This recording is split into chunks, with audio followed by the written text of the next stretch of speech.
This question is for Ravi. You mentioned the story of that. I think you said he was Jewish and he was shot by at that. I think it was a concentration camp or something like that. And I'm going to play the devil's advocate for a bit and pretend I'm Sam Harris. No pun intended, of course. You stated that God was watching. God watched the gentleman pull the trigger. If God was watching, why didn't he make that trigger not work? Why didn't he make that poor individual just pass out while he was digging the grave? I believe Sam Harris would ask that type of question and demand an answer. Yes, I appreciate that question. Playing the devil's advocate, you said that why didn't God keep the man from pulling the trigger rather than allowing the man to pull the trigger and then watch over him and bringing about some kind of judgment? I would say this to you, that the supreme ethic that God has given to us is the ethic of love. It is the peak of all intellectual and emotional alignment. This thing we call love, which places value upon the other person of worth and as something to be protected. It was interesting, of all people, it was Oscar Wilde who on his deathbed in his 40s, by his lover by his side, Robbie Ross, he turned to Robbie and he said, "Did you love any one of those little boys for their own sake?" It was an incredible question to ask by a man who was a hedonist on his deathbed in his 40s. And he said, "Robbie, did you ever love any one of those little boys for their own sake?" And Robbie Ross said, "No, I can't say I did." He said, "Bring me a minister. Bring me a minister." And it was in his magnificent poem, The Ballad of Reading Gaol, that Oscar Wilde said, only Christ was big enough to cleanse his heart and forgive him for all that he had done. The point even the hedonist realized was that in pleasure also, value and love are the supreme ethics that can be treasured. But you can never have love without intrinsically weaving into it the freedom of the will. You cannot have love without the freedom of the will. If you are compelled by some machine to a certain decision, you can never love.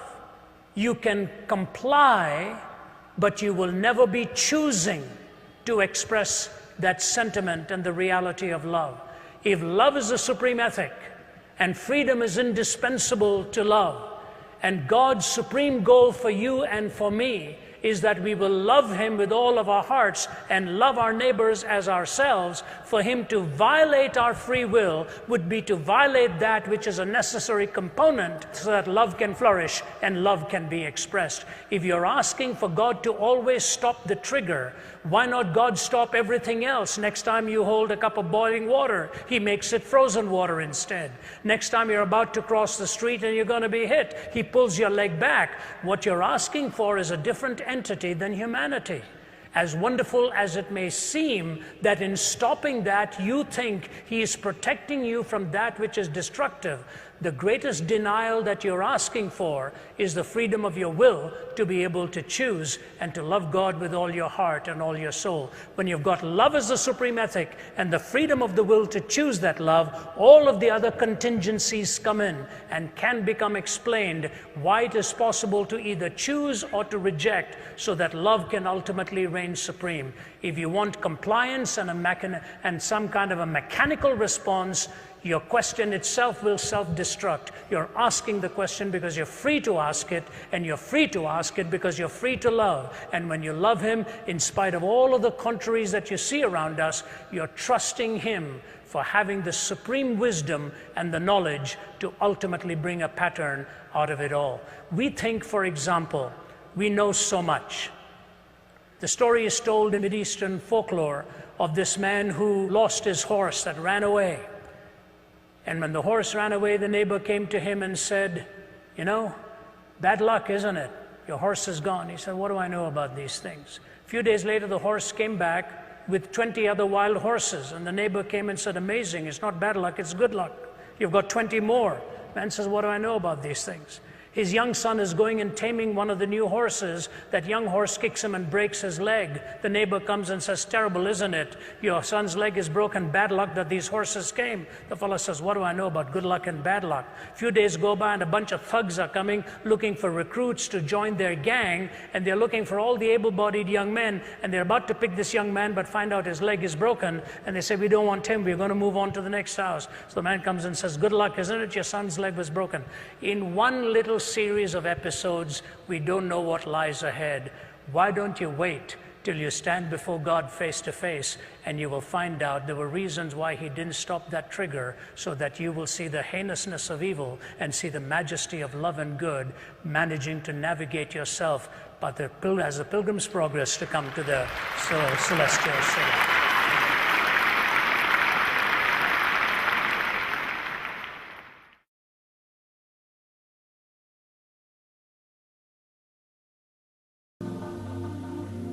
Turana mashika da soka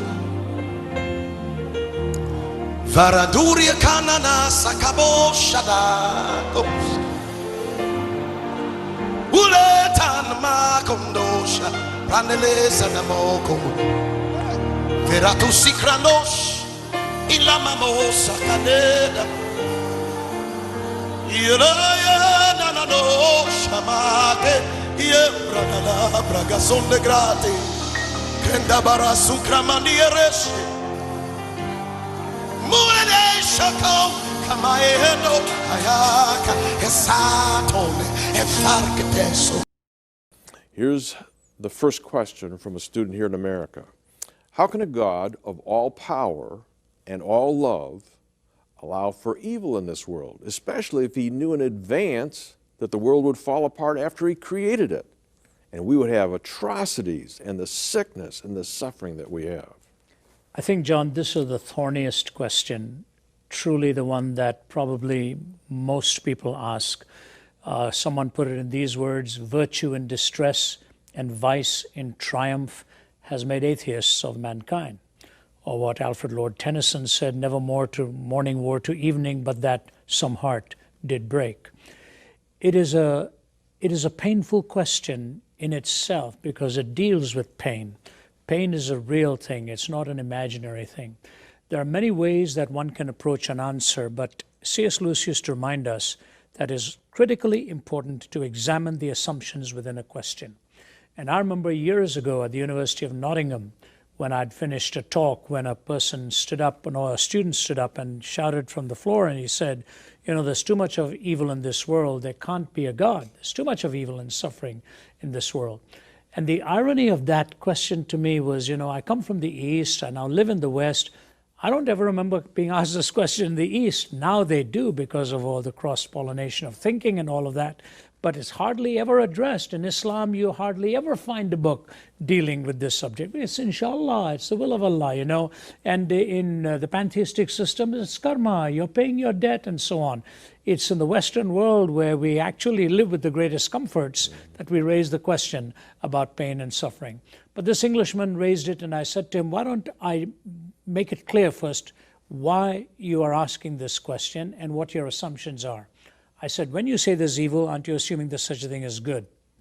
He paused and he said, yes. I said, when you say there's such a thing as good, aren't you assuming there's such a thing as a moral law on the basis of which to differentiate between good and evil? He struggled with this and we interacted, and finally he said, yeah, there would have to be an objective moral standard from which to differentiate between good and evil.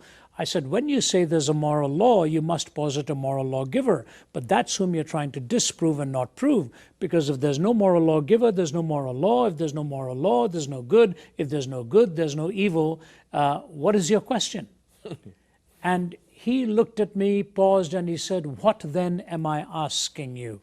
Now, this was years ago. I said, I know what you're asking, man. I'm not trying to make it hard for you. It's an existentially felt question that often doesn't examine the logical presuppositions within this. God has to remain in the paradigm for the question to be real, and therefore the answer has to come from what God's purposes and God's description is all about reality. In a recent book that I co-authored with Vince Vitale, my colleague from Oxford, we called it Wise Suffering. My opening chapter was what is called the trilemma. God is all-powerful, God is all-loving, and there is evil. That's the trilemma. The three realities that J.L. Mackie, the Australian philosopher, says are incoherent. God is all-powerful, God is loving, evil exists. He says it's an incoherence. So my question is, why is it a trilemma and not a quadrilemma or a quintilemma? Introduce one more. God is all-knowing.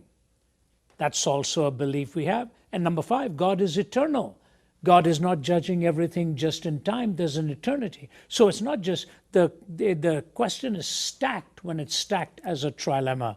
God is also all-knowing, and eternity also exists as a reality. And maybe those explanations can come in eternity. Let me just move to 2 quick answers in this. There's a young gal in Georgia, where I live. I live in Atlanta. And her first name is Ashlyn. And one day her mother was on a television program discussing a strange problem that she has, which is called CIPA, congenital insensitivity to pain with anhidrosis. She cannot feel pain, and her sweat glands don't work. The problem may sound good, you don't feel any pain.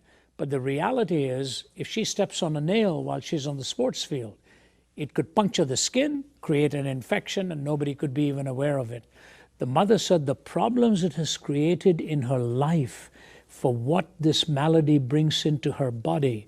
She says, I pray one prayer every night. God, please let my daughter help to feel pain. She could put her hand on a burner and not know that her hand is burning. Now, my question is this. If in our finite existence we can see the role of pain to warn us that something is wrong, is it impossible for God in His infinite wisdom to allow pain in our lives to help us know that something is wrong? Pain is spelt with moral connotations in the human framework. That is because we are moral beings. Therefore, the answer has to come from within a moral, spiritual framework as well. The question assumes moral reasoning, and that can only be assumed if God is in the paradigm, not outside of it.